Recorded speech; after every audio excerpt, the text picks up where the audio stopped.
Во дворце спорта имени Берда Евлоева, можно сказать, негде яблоку упасть. Спортсмены самых разных возрастных и весовых категорий. Юниоры, представляющие российские регионы и страны ближнего зарубежья, сражаются за право выйти в финал, стать победителем и завоевать заветный кубок. Им всего лишь от 4 до 16 лет, а они уже сейчас демонстрируют умение контролировать сопротивляющегося противника, принуждая его к сдаче. Я много раз здесь боролся, и мне сейчас конкуренцию, придает здесь хорошие попались мне на вес. Отважного и храброго спортсмена из Майкопа Николая Ветютнева, который уже сумел завоевать призовое место на чемпионате, сопровождает мама Мария Попова. Мы отборолись 2 схватки, заняли 3-е место.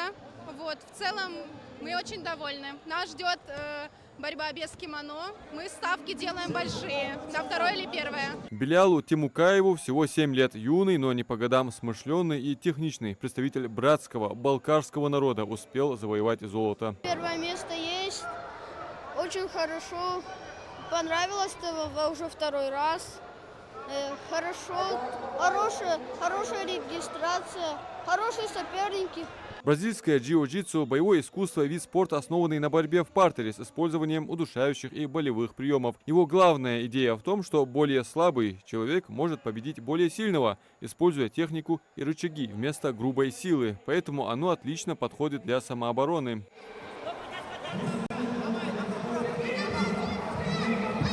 Ну а для Хамида Муцольгова и остальных местных ребят такие международные старты – это бесценный опыт, возможность показать себя и продемонстрировать преимущества именно своей спортивной школы. Поединок изначально начался в его пользу, но мне начал подсказывать тренер, и я победил.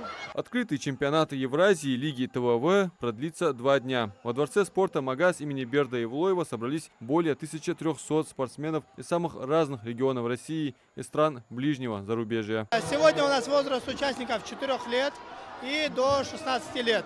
Завтра у нас будет 16 лет и уже нету возраста, потому что в джиу-джитсу любой возраст может прийти и побороться . Адам Мережков, Абдулла Тангиев, Магаз 24.